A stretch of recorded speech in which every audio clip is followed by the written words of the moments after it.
الذين يقولون ربنا إننا آمنا فاغفر لنا ذنوبنا وقنا عذاب النار.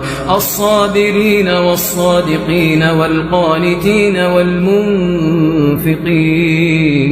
والمنفقين والمستغفرين بالأسحار.